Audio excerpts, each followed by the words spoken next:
It was a rule made by Principal Frederick Armstrong. Anyone late to the weekly faculty meeting for more than 5 minutes would be fined $50. Everyone knew he was going to get a taste of his own medicine. Principal Armstrong's rule was clear.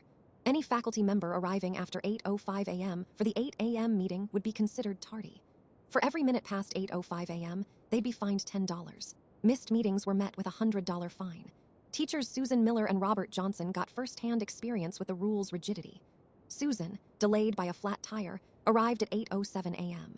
2 minutes late, Principal Armstrong had announced. That'll be $20. Robert, caught in a traffic jam, walked in at 8:10 a.m. Sorry, Robert, came the cold quote, $50. You should have left earlier. Principal Armstrong, blinded by his own sense of power, was engaging in the psychological phenomenon of the Dunning-Kruger effect, believing his judgment was superior despite his obvious oversight. I, too, had something to lose. My already tight budget would suffer if I was penalized. I was dependent on my paycheck to make ends meet and pay my rent.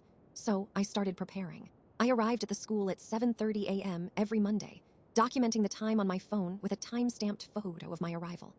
I recorded the meeting start time on my phone. Each week, there were teachers who made snide comments, but I wasn't deterred. I gathered video evidence weekly to make sure the time was spot on.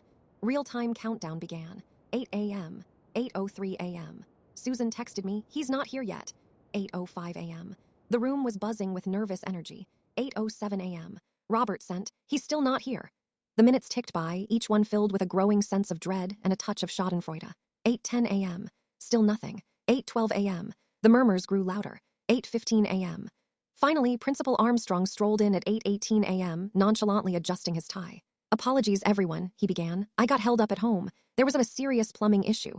That's when I spoke, calmly but clearly. Principal Armstrong, I said, looking him in the eye. According to the memo you disseminated on August 14th, Section 2, Paragraph 3, anyone arriving more than 5 minutes late to this meeting is subject to a $50 fine, plus an additional $10 for every minute after.